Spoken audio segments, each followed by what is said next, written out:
A lot of big bear gay porn with gears. It was like Marcus and Dom. Everyone wanted to see them fuck. On that note. Hello! Welcome to the Boss Room 2015. Fresh haircut. Fresh hat. Nice. And fresh hat. And fresh person. Yeah, fresh Yes, new guy, new person. Exactly. New me. Yeah, so... Friday, sleeping over to everyone. So you guys know me, you guys know Cliff, but we want to introduce you to Josh Parker. He's a gameplay programmer over here at Boss Key. Yeah. Gamer, sports fan, this guy... I mean, he's passionate. Yeah. And he schools me when it comes to League, any of those games, man. This guy can talk balance changes and all that stuff man. like no one else. So man. You're giving me a lot of credit here. So welcome to the show, dude. Thanks, man. I'm glad you guys had me out here. It's Good nice. to have you. Awesome. So it's a new year. There's a lot going on. It's kind of a slow news week this week. Yeah. So we've got a big show for you guys. We have some great art that we're going to debut later with Jayhawk. He was on last time. Yes. We always thought we'd never get him on here. I know. I was just telling him that. I was like, dude, you said at the beginning you weren't going to do this, and now this is your second consecutive show. Hey, the budding internet star going on. Exactly. Well, people want to see the behind the scenes. They want to see how the art is made, and when you get a talented artist like that, people actually follow their work through their career, right? Yeah. He brings his own fan base with him. Yeah, he's awesome. He's really awesome. So we will look at that later on in the show, so stay tuned. But first... yeah, I mean, it's been kind of a slow news week, and we always like chatting about the business. Yeah, about the business. What's going on? Yeah, you guys have such great perspectives. Both of you have been in the industry for a while. I completely forgot the agenda for this week. Yeah, so one thing that I thought was really cool, and you brought it up, was that Evolve, the beta has hit. Yep. Huge. Fun game. I've played it before. I played it at one or two of the PAXs. I really enjoy it. I appreciate what they're going for. I hope it crushes it because it's, as far as I know, completely multiplayer. I don't think there's any bots or anything like that. No, it's good. At least from what I know so far is that, and it really harkens back to that that original Left 4 Dead vibe for me, man. It's like bringing that whole thing back in.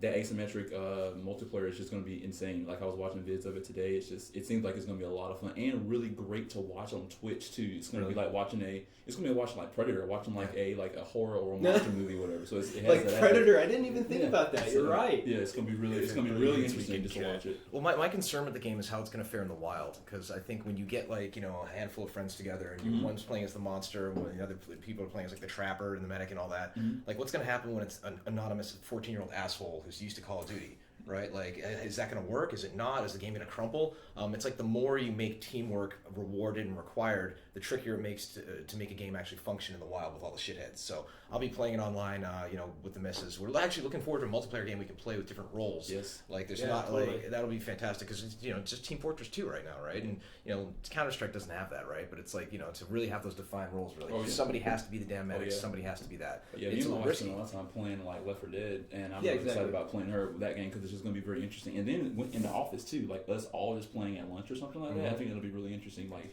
everybody trading around who's going to be the monster today. You get Nikki streaming on Twitch, dude. Hey, she'd crush it. She would dominate. Nikki and Lauren, right? Yeah, that'd be awesome. There you go. Exactly. But yeah, I mean, the thing about the game is they've introduced a bunch of creatures. How are they up to, like 3 or 4 now? I think three or four. Yeah. Okay, that's one of those things. Depending on how the game's built and balanced, they can keep introducing new roles as far as like different types of trappers and things like that, as well as new monsters as like DLC or people who pre-order and everything like that. I think I saw somebody criticizing this on the Reddit's subreddit of gaming, where like the fracturing of that game for the pre-orders between the PC and consoles and everything was immense. And that's just the current state of it all right now, which I'm not a huge fan of, as far as kind of like there's no definitive collection until you have to rebuy the game a year later. But that's the business right now, unfortunately. Yeah, I really like Turtle Rock Studios. I mean, those guys, like you said, did Left 4 Dead. I think that they have a really unique approach when it comes to a very small group of players coming together. Valve got all the credit for Left 4 Dead. Right. Yeah. So it's one of those things like, the Portal team, a lot of them were the core people that did Narbacular Drop that they kind of plucked out of GDC, right? Same thing with the Paint people for Portal 2. But hey, it's Valve, they can do no wrong. Yeah, so we're excited about Evolve.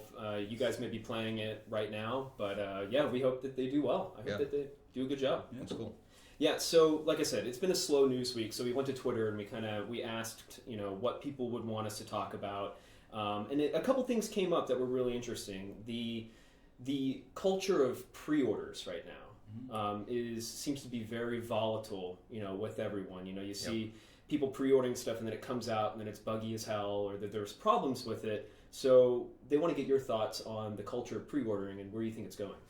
Josh, I've been talking way too much. I think pre-orders. One thing I think that it puts pre-orders put a lot of pressure on developers, because you're basically selling your product before you really know what your product is to somebody. So a lot of times, you'll see a game that they just announced it at E3, and then you go to GameStop the next day and somebody's already saying, do you want to put $5 down on game X? And it's like, well, there's not even a release date of this thing yet. So all the developers sitting there, the game is that they know what state the game's at, and now they're in this position where they have to be rushed in this timetable because they have to meet these pre-order goals, because they have a lot of like hype behind the game, and once this hype train starts, you almost can't reach that level, because people they expect it to be like walking on water or something, and you're like, man, we can't even do this. So it puts a lot of pressure on developers. I mean, at the other companies I worked at, it was really stressful. The problem is this is the only metric.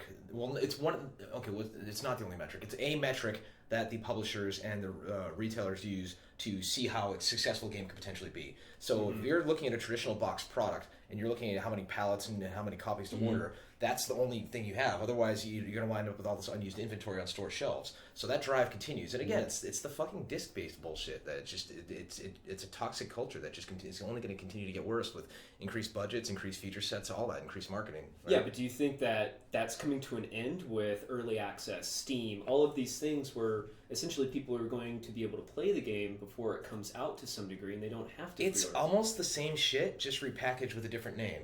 It's the old psychology trick of, if you register for this conference after this date, you're going to give you a late registration fee. And it's just reversing it now and saying if you buy it before this date, you get a discount. So you're still getting a game that's potentially buggy in alpha, but it's usually less money and less hype, and you're building the game with the developers. That's what the kind of pay for alpha thing is going for. The thing that gets me is the beauty of Kickstarter. Like there's so many great things that come out of that. But I just found out that last year this Jason Voorhees Friday the 13th horror game I backed got pulled because the people behind Friday the 13th sent a legal cease and desist to them. And then I re-looked at the pitch and it looked exactly like Friday the 13th. I understand why.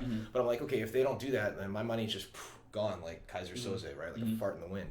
So, I mean, it's one of those things. I think a lot of the core gamers are starting to wake up to the idea of toxic pre-order culture. But whether or not that'll spread out to the muggles, the guy watching Sunday football, remains to be seen.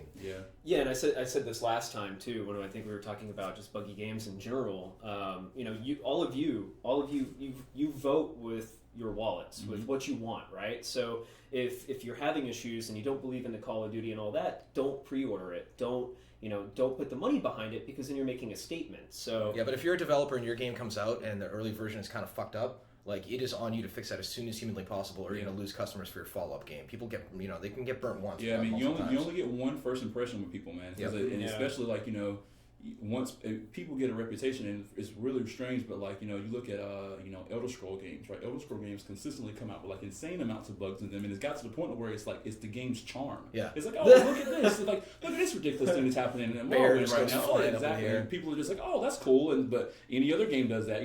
Some of the bugs are. But the game is so big and meaty that we're willing to look past it, right? That's actually a really interesting point. People were so upset about the Assassin's Creed stuff. It's the same thing, but they're not as forgiving with Ubisoft. It's like EA versus Valve, right? And so it's either look at the Donkey Lady in Red Dead Redemption, or I think if a lot of people really enjoyed the last Assassin's Creed game apart from the bugs, they would have been more forgiving. And I'm not a huge Assassin's Creed fan. I appreciate it for what it is, but I guess a lot of players weren't really feeling the gameplay, which is why they weren't as forgiving of the bugs, especially when they're game breaking too. But it's also a new thing for those players too, though, right? Because it's not like this is the original Elder Scrolls games. They had these problems with them, so it kind of came along as a part of the franchise growth over time. Whereas when you played AC1, you didn't have to deal with these bugs. They didn't exist until you get to this late iteration where. So you're saying the first iteration of your new franchise should be buggy? Yeah, if it's going to be buggy, it's all about expectation management. Set it low. You set your expectations low, and then you improve over time. Versus where this game was, it was like, oh, this game's fine. And it's like when I'm at the house and I go do laundry and I totally fuck it up on purpose. So I got it. Just don't touch the fucking laundry. All the clothes are pink now.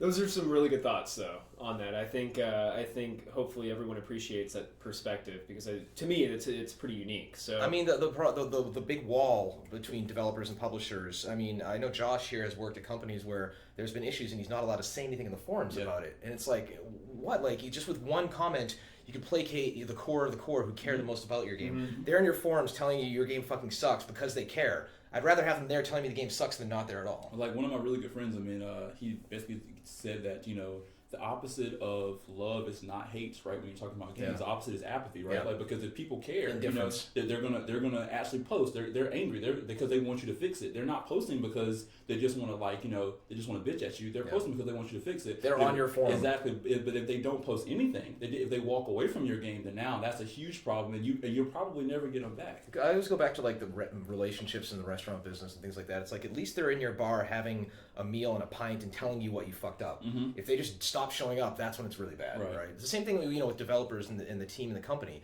You know, I always tell the guys my door is always open, and if there's ever a time where people don't feel I can be like, hey, what's up with this gun? It kind of sucks. And if they don't feel like they can do that, then I fucked up, right? Yeah, totally. I think it's a good place to move on. So another thing that somebody brought up, which I thought was interesting, is World War II games. Right? Yeah. I mean, we saw a huge rise in World War II games, you know, what, like 10, 12 years ago? Yeah, 10 years. And then it just, you know. Modern Warfare. Yeah, exactly. As well, Modern Warfare. Future. Yeah, exactly. So do you think that now with new technology, all of that stuff, we're going to see resurgence in World War II games? Or would you like to? Were you big on? I mean, I definitely enjoyed like COD 2 when it came out. You know, being able to play through Normandy, I think was the D-Day was really fun. I want to see that next gen. Yeah, like I think there are moments within World War II. You know, Market Garden I think will be interesting to see again, like in HD, like, you know, hot in next gen game. I think there's definitely some games and some moments that we could show off now that we weren't able to show off at a really high level, you know, 10 years ago. That sense of scope and scale. Yeah, exactly. Yeah. So, I mean, so my thing is like, you know, I've had this inkling. I have the whole rule: every 10 or 15 years, everything is cyclical with fashion or games or IP and everything like that. And so I think, you know, Space Sim's coming back, you know, with Wing Commander Lake games and everything. And I think you look at World War II, it's primed for a comeback with all this next generation level of PCs and consoles. I watched Fury like last week, and I kept thinking like, I want to play that game where, like, you know, the tank is your base, and you occasionally got to get out of the tank or pick your role within the tank, and the interplay between the characters who all get along and have different relationships. And sometimes people could die halfway through your campaign, and a new character comes in, and you know, you come to the villages, and you have these interactions with the people who are newly freed or taken over, and just, you know, the tank battles, right? And like, I'm not talking World of Tanks. You know, I'm not talking Battlefield. I'm talking something where it's just your guys and a fucking tank. And that just seems compelling to me. And that's just one possible take that you could do with a Call of Duty type game. Steel Battalion. Yeah, true. With Kinect? Yeah. No, Square Egg. I think Square Peg Round Hole. Yeah. I think in general, too, one thing that is very interesting about World War II games that we can probably do better now, kind of on a different front, is if you think about how much we've improved storytelling in games, like, you know, where we're attempting to with games like Uncharted and stuff like that, being able to tell some of those stories that happened within that war is like, will be really interesting. Yeah. Because there's a lot there that people will get, you know, a lot out of. And it's one of those things where I learned about, you know, World War II by playing World War II video games. Yeah. And I got into the history. Yeah, because when you were in school, you didn't give a shit. Exactly. Like, everything in the planet was, like, in the balance, and just millions of people were dying, and no, like, you didn't care. You just want to go home and, like, watch Transformers. Exactly. But, you know, you're playing a game, you're learning this thing, and it's dates. Band of Brothers and Saving Private Ryan. Exactly. And you get into it, like, oh, this is really awesome. And then I think, you know, there's a lot of kids now that will probably benefit a lot from that. The thing about Saving Private Ryan when you're younger and you see it is the violence from the get-go is what gets your attention. Like, holy fucking shit, this was serious stuff. This is Tom Hanks. Like, you know, and people, that guy's arm just got blown off. Yeah. And Fury, like, comes out swinging. It's violent as shit. And so I can't help but think about, like, you know, an Oculus experience storming the beaches of Normandy in, like, high res. Yeah, that would be kind of insane. Like, just, well, oh, heavenly God. If you wanted to, that's a good segue, because one of the other things that people brought up, and it was one of the fan voted topics, was VR. Yeah. You know, we saw VR at CES in a big way. Good and bad. Yeah. So what are your thoughts on it? Well, did you see the big head that make you look like the MDK guy? No. Like, there's this fucking VR thing somebody made. You remember the MDK character's head was a sniper rifle? Yeah. Like, picture that pitch meeting, right? It's like his head's a sniper rifle. Fucking profit. Yeah. And so it just looked ridiculous. It looked heavy. And, like, I've always said, I'm a fan of Oculus. I have connections over there. They need to solve controls. But I just saw a lot of Me Too at CES. And my concern, as a person who wants to see VR happen, I want the fucking holodeck. You know, I want Ready Player One. Is all these Me Too products are gonna fuck it? You know, Oculus is close to solving so many of the looking around problems. The next thing they have to solve is physical moving and manipulation and rendering and all that. But, like, all these Me Too people, it's just gonna take, like, put the wrong headset on somebody, they get sick once, boom, they're done. And it really is a danger right now to VR in general. Yeah, I mean, I'm one of those people that I'm on the outside looking and hoping that VR becomes something, because I am the holodeck guy. Like I want to see that happen, but I am not a fan of having to put something on my head. I'm not a fan of that, and I'm not a fan of motion sickness either. So I want to get through those two things. For me, it's the joke I always say about the juice being worth the squeeze. If putting the headset on, it's so good and so amazing, I'll be fine. I'll put the fucking headset on. Right? It's like for me now having to go to the theater. It's like, okay, Avengers 2 in the IMAX. Oh, fine, I'll go to the fucking theater because it's going to be that cool and that interesting, right?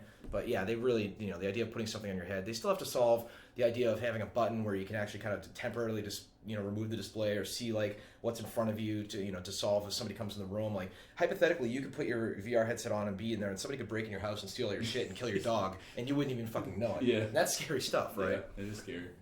So yeah, cool. No, good thought. Good burp right there. Yeah. So we, I knew this was gonna win, right? So we took some questions from the community, and we had you guys vote on them in the chat.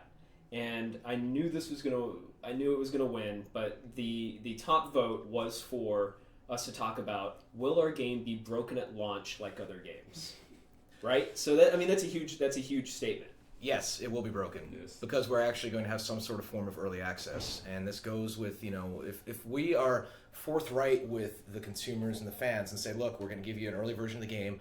It's not done, it's not ready, but we'd rather get your feelings on the balance of the game, of the controls, of all this shit. What do you want? So you then feel like you're a VIP in the community for when it actually has the regular launch, and then it's really less broken. You can be like, oh, there's a bugs in there 6 months ago. I pointed it out to the boss key guys. I'm the one who found that weird physics bugs with the rockets. And then they get a badge in the forum. Like that's the new hotness now. So the problem is when you do early access and the game is broken.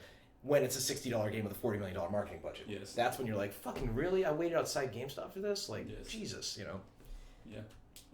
I mean, from a programmer's perspective, and from a guy who enjoys community, I would say that, yes, the game is going to be broken because, making video games is hard. Like, it's very difficult to do.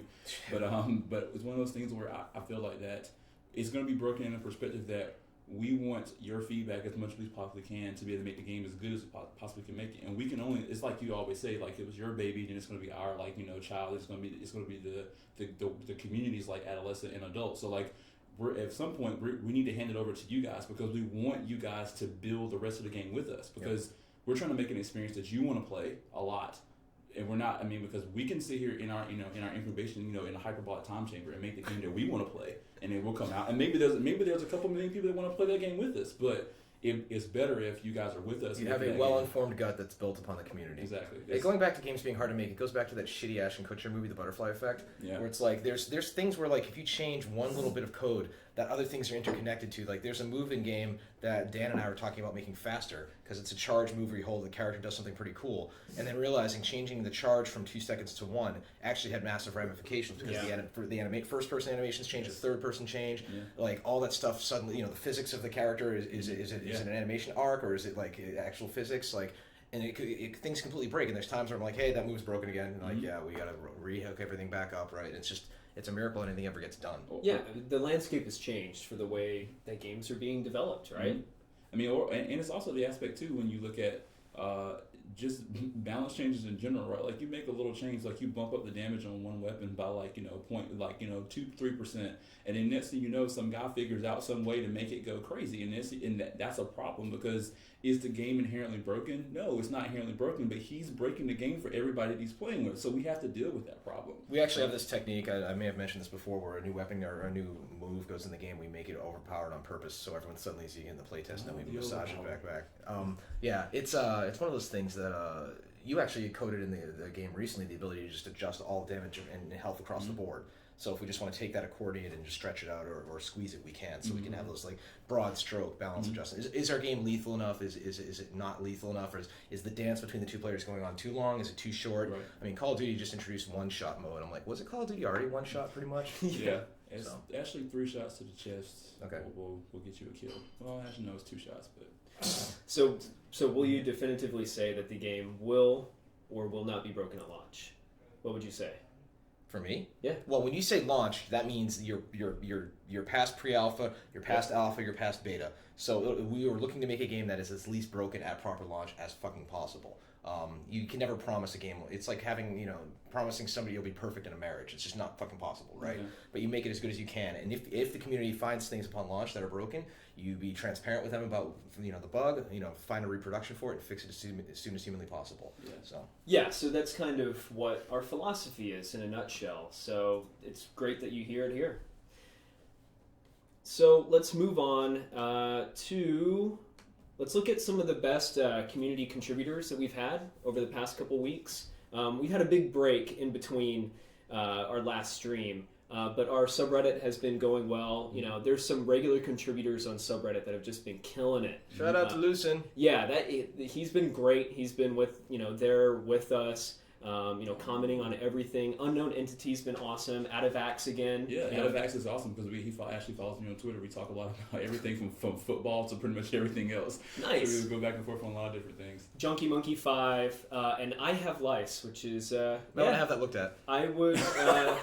I'll keep my distance, but it's nice to have you as a follower digitally. I've never seen a name like that. I think that's what he actually wants. But I'm like, is it pubic lice or lice in your hair?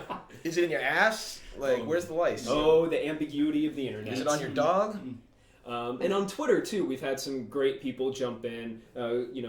Greyoz, Nepal, Ben, Quintero. That guy tweets me all the time. Yeah, no, he's great. Clicks Wizard, C-Mac Tarmac, Confusus90, and Senor Blanco. Have been Senor Blanco. Yeah, Senor Blanco underscore. And like that. Something that's really cool, and we want to give a special thanks to Adam Craig, who made this crazy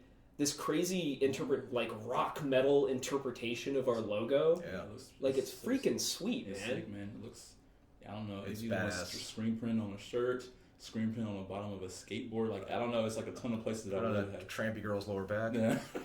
Yeah, it's pretty awesome. So, that's cool. Adam Craig, thanks, man. That's going to be hanging in the studio. So is there anything else, guys, you want to talk about real quick before we move on? Yeah, I mean, it's a really weird time for the business. We're in that post-Christmas, everyone put all their stuff out, and it's kind of a dead period. And I'm just looking forward to new games coming out in the spring and summer and just jumping on Evolve, man. Yeah, I'm definitely looking forward to Evolve after spending a lot of time over the last 2 days, kind of looking over the game and seeing what they're offering. I'm really excited about it. I can't wait to kind of get that Left 4 Dead feeling back again.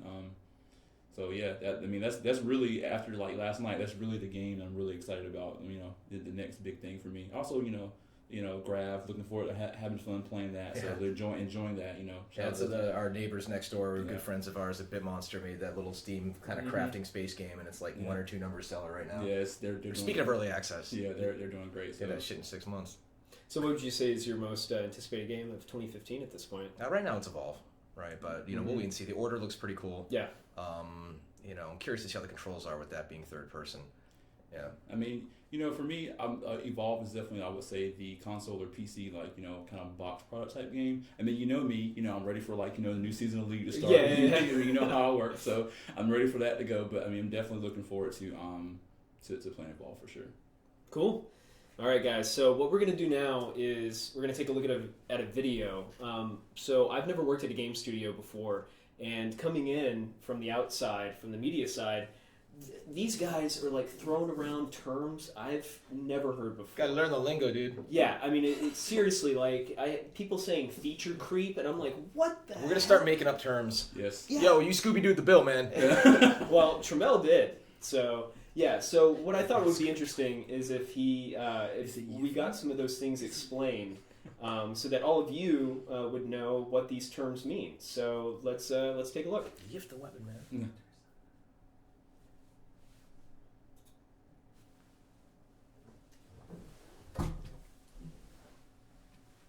So a milestone is a list of goals that we set here at Boss Key together with the publisher.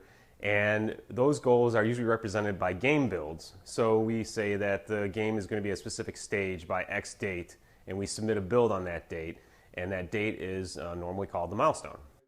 Okay, so replication, we use replication in multiplayer games, internet or LAN, and that's the part of the netcode that's in charge of replicating or copying information over the network. And we use replication for things like player positions. So if I move my character other players can see it at the right place in the map. Health, armor, and stamina can be replicated too. The particular thing about replication is that the information that is sent automatically when it changes, as opposed to standard network commands, network messages that are kind of like commands that we have to send manually. So it's a pretty handy tool to use, and it's a more automated way to send stuff over the network, and that's pretty much it. Yeah, so feature creep is when, as a designer, sometimes we have these really great ideas, and we'd like to kind of put them in, but they might be at odds with a milestone, or we're trying to ship a game, and suddenly we have this really great idea, and it comes in a little too hot, a little too late at the end of the match. Or it could be the entire project itself, where it started out as one thing, we had a really great idea for a game, and through the development cycle we keep on coming up with new ideas, and then the end product doesn't look anything like the way it started out. If you look at a Swiss Army knife, might have started out as a switchblade in the beginning, and then somebody had a really great idea, let's put a corkscrew in it. Somebody else said, I'd like to have a little nail file inside of it. Next thing you know, you've got that image which you see on the internet right now. If you look at feature creep and put Swiss Army knife, you'll see this massive looking Swiss Army knife with 9,000 things inside of it. It's nothing anybody's ever going to use or carry. That's a really good example of feature creep. So we were told the milestone ends on X date, whatever that date is. So the milking is the act of Chris Milkey collecting all the data the day before everybody thought it was due. So basically he f***ed us all thinking we had a lot of time, but we didn't. We thought we had another 24 hours when we actually didn't. It was due the night of. I get a phone call. Chris Milkey's all frantic, talking about he's gonna get fired and all this other bulljive. And I'm like, dude, just calm down. He's like, oh, David Rose didn't turn in his work and blah, blah. I'm like, dude, you said Friday and it's Thursday night. He's calling me at home. I'm in my drawers. I'm like, dude, come on, just calm down. So, we call everybody up. Everybody gets to get their stuff turned in. And then, of course, the next day, I'm like, dude, I survived the milking. And that's how I was born.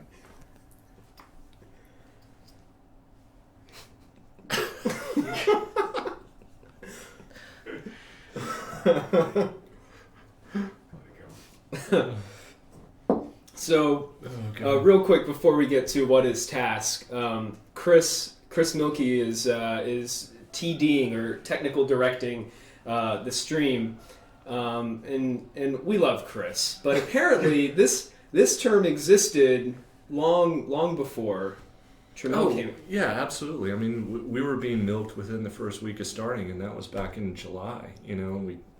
Oh God, we're gonna get milked. We'd hear him coming down the hall, and it's like, oh God, we're gonna get milked. And it's something's due right now, and you've been milked. It sounds sexual. Yeah, and we filled Trammell in. I think that's how it went. But Trammell always is able to kind of put a little bit of style to it, so he owns it now. But so we're all being milked. Trammell's an overactor. Overactor, right? Just like the consumer, man. So I wanted to get that out into the open, but as you guys see, Jay is with us now. Second time in a row. Yeah. I know. I feel special. Camera whore. Yeah. So, we want to do a little bit of setup before we debut the character and that stuff. So, Cliff, Jay, tell us, what is TASC? Well, it stands for Transnational Authority of Supplement Control, and without revealing too much, this is essentially the DEA of the future. It's kind of what the goal was. We wanted to have a certain type of group in the game that the person who just wants a cool sci-fi soldier can kind of gravitate towards. We didn't want it to be, typical Space Marines. We didn't want it to be, camouflage and all that. And so that was the challenge kind of put towards Hawk when he was kind of working on iterating on this. Right, and from the beginning, he even started out having a different name, and he's changed significantly through time. It just shows also how quickly we're working. That we've iterated on this character more than once already, and we already have a backlog of characters that we're cycling through, so we're really jamming on this stuff. Where they're working you really hard, you're that efficient. I'm being forced to be way more efficient than I've ever been. I'm being milked. Get to the studio at 6 in the morning. I'm trying to figure out how to clone myself or put more hours in the day at this point. So that's what I'm really working on. If anyone has a script for that or something like that, or a plugin, let me know. The drug from Limitless. Yeah.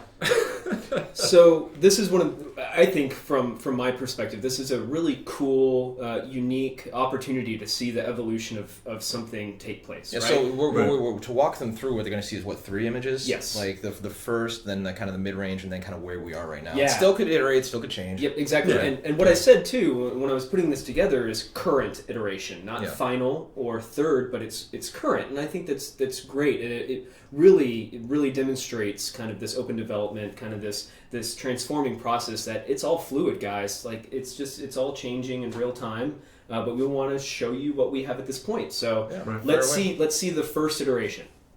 Oh god, my worst nightmare. What are you talking about? That was cool. That is freaking awesome. This was the first pass on this guy, and he actually had a different name at this point, and Cliff had an idea of what he wanted to see in a DEA sort of thing, and we spun on how we were going to take that image of a DEA type soldier and put a spin on him that's really different and something that no one's seen before. There's a few things I love that you did here. So there's 2 things about characters for me. The first thing is silhouette, as we all know. It's fucking everything, especially in a shooter like this. I need to know who the hell's coming at me when they're 100 yards out, so I can know what I'm expecting. The second thing is you nail that kind of two-tone look with it, which I'm really big on characters, where you have the light alternating with the dark. So again, that helps. Apart from the silhouette, I can kind of generally tell the blob that's coming at me is not just a brown blob of camouflage. It's actually something that I can kind of spot, right? I totally meant to do that. Totally. Happy accident. Well, so the idea with the breathing apparatus, we can't go into too much detail on that. Right. But, the idea, being a big fan of H.P. Lovecraft and the traditional Cthulhu kind of squid mouth, right? The tentacle mouth. I was like, what if that would actually be in a soldier? And Hawk's like, fuck yeah, and he started drawing it. And then when it came out, we realized it looks really, really cool, but these are supposed to be kind of pretty good guys. Right. Yeah. And for the default guy, sci-fi guy that you get in, it's a bit too much. Yeah. So we started considering dialing that back a little bit, right? Yeah. And anyone who knows my art and who I am, I'm always going to make stuff look really mean and deadly, by default. So it took a couple meetings to kind of dial it back from this guy that looks like he's going to rip your head off. That look though, the sharp fingers, the hoses, we're tabling that to keep potentially for a bad character. The thing I just love is the extra hoses. So like if the character's head turned, you get that kind of it's inspired secondary motion. Yeah. By the Attack on Titan, the fact they have the extra blades kind of there. So if a couple hoses get nicked or whatever when they're breathing in a hazardous area, they can kind of reattach the other ones and kind of be safe with that. Yeah. This was the first piece of art that I saw when I started here, and I was just like, this is awesome. I'm sorry for you. No. This is like all really talented artists. Jayhawk hates everything he does. Like a few hours later, I need like 2 more days on this thing. It's a sign. Make it right. There are a couple hundred people looking at this right now, dude. Don't stress it. So yeah. So it's iteration, so we looked at this, we thought it was pretty cool. Some traditional stuff like the little backpacks or fanny pack type things for ammo, right? A little almost sporty looking knee pads and everything, and almost shoulder pad BMX looking thing, and then evolve it to kind of be a little almost creepy. Right. And it was definitely an exercise on how to take a known thing like a DEA SWAT type thing and totally put a spin on it that is different. It went a little too far. But the packs and stuff, that was a big, actually having things that look like saddlebags and stuff like that instead of, the super tech sci-fi kind of stuff. But in the end, it went too far down the rabbit hole one way, and it polarizes you towards a kind of a darker, more menacing side, which this character's not about. So what I like about the next image you guys are about to see is it kind of shows this interesting transformation once those elements started coming to light and those realizations happened. So let's go to the second iteration, which is this, which I think I can definitely see where it's going here. Yeah. So this is where I got the meeting. Like, all right, that first one you drew sucked, and nobody ever said that. You just heard that in my head. Filter that sucked. Start over. I got milked, and so we kind of went back to the drawing board. And this is it's my worst nightmare showing this stuff because these are super thumbnail sketch, but it's kind of just exploring like, all right, what are we looking for here? And I tried to hit the gamut, as far as like, do we want Snake Eyes looking guy? Do we want an astronaut looking guy? There is a thumbnail in there for kind of trying to dial back the Cthulhu a little bit, which, and then obviously at the end we had the discussion of let's think of him in realistic proportions.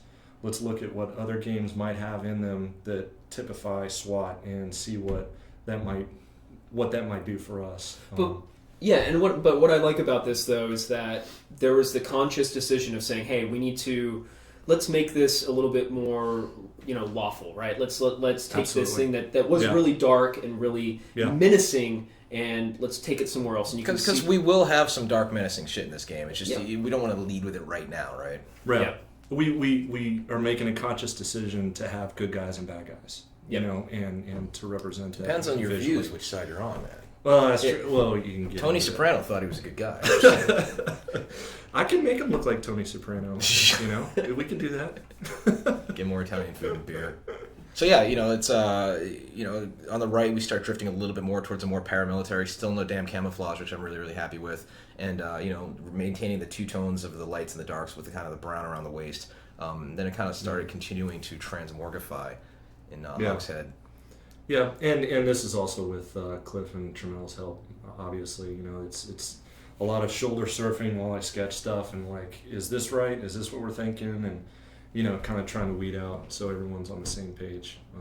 That's why these sketches are so terrible. Okay, next. Humble J. They're not terrible, they're loose.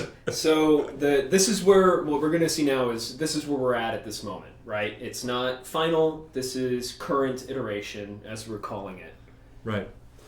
And so this one is where we kind of settled on an idea. We kind of threw everything together that we liked about all the sketches that I did. Was this one of the ones where you just said fuck it and built it in 3D? Yeah, I mean, I just went into ZBrush, and this is one of the first times I've ever just gone in and been like, all right, man, I got to figure this out quickly, and actually just sketched it up in ZBrush, which is a massively powerful tool. Yeah. So yeah, this is a complete 3D model. It's it's all modeled in ZBrush and rendered out of ZBrush, and it's that way I'm able to absolutely iterate on it when we do make changes. And in fact, we made changes to him this week with the rocket launcher on his shoulder and stuff like that. So yeah, I'm really happy with how he looks. He looks sci-fi and high tech, but still tangible. Yeah, and as the game changes, we might make modifications to this, but I think it's a good, it's heading down the right path, and it's something we can definitely build upon. And if he's using that rocket, you can spot it. Like I said, at 100 yards, you'll know like there's that separate kind of thing, on the armature that's popping up there, right? Profile. Yeah. Yeah, and what I think is interesting though, and not to get into it too much though, but you said you added the little rocket thing, pretty recently, and that was implemented into the game in some degree, which reflected in the art pretty quickly, and all of that in terms of process is all unifying in real time. And the trickiest thing about this is there's certain weapons or abilities or movement things that we're putting on characters that the art department is ahead of design, right? Yeah. So if we put something on a character that gives them some unique weapon or ability, we don't know if we can make it fun yet. Yeah. So there's a certain amount of risk in saying, okay, can you put this unique thing that changes the character silhouette that becomes a part of who they are, when we're not quite sure if it'll work. And there's different things that we're proposing that could work or could not work, and that's why you just have to stay agile from an internal development standpoint and friendly and okay, how can we cycle minor modifications and to get the best results, really. And this is the most, I mean, you use the word agile, this is the most agile I've ever had to be, because gameplay is changing and design is changing literally daily, so we're kind of bouncing off each other and having to work with each other more so than I've ever really experienced. So when things change, I need to be able to go in and crank out a concept or change a concept to reflect that, on the fly, and still have it look decent enough that we can, show this stuff. And it's a challenge. Yeah. It's a great challenge. Yeah, I'm just continuously blown away by what these guys are doing. Like it's absolutely crazy. I could see this guy in like a 12-inch figurine made by a high-end manufacturer, and like with a prototype at Comic-Con. Like I'm getting a hard on talking about it right now. Yeah. So we actually have a couple interesting questions from the chat. So SBC Ryu asks, and I think this is really, really interesting, is hitbox a consideration when designing characters? Yeah, absolutely. It's one of those things that there might be small, medium, large characters, and the hitbox that's on the character will be a factor. We don't want to have the thing where we say everybody has the same hitbox, and then the characters are scaled big or large, and then people are picking the smaller characters because it psychologically makes them think it's a smaller target. No, it's like you pick the big dude, you're a fucking bigger target. Yep. It's that simple. Yeah, and I've never even heard the term hitbox, but I totally wrap that into every design I've ever made. It sounds like an 80s hair metal band. I know, I was like, what's hitbox? Is that a new like console? Collision box, yeah. Yeah, I know. I got it now. So, I mean, this. I think I know the answer to this one, but Liana C asks, will there be any Terminator-style morphing characters in the game? That is a very weird and specific question. As of right now, there's no plans for that. That would be really hard to do, right? Like, That would be really hard. Yeah, yeah. It's hard to render that, much less depict it in real time. How many concepts? I'm curious if he's talking about like a Shang Tsung that can use all the different abilities, or a person who can just do liquid 90s metal. I don't know. That is a creature I did want to see it evolve, though, is essentially the blob, where I'm just like rolling over and consuming things and growing in size. I don't want to concept that, but I love it. That's cool. That was a very, very specific question. It's like when my wife asked me if the game will have pets. I'm like, fucking calm down. So we'll go to the opposite of that, a very general question from Abstract Warrior. They ask, what's the hardest part of designing art for Jay? For Jay. Oh, what's the hardest part? Yeah. I'd say right now it's time management. I have basically a set amount of time, and it's pretty aggressive to come up with these things, and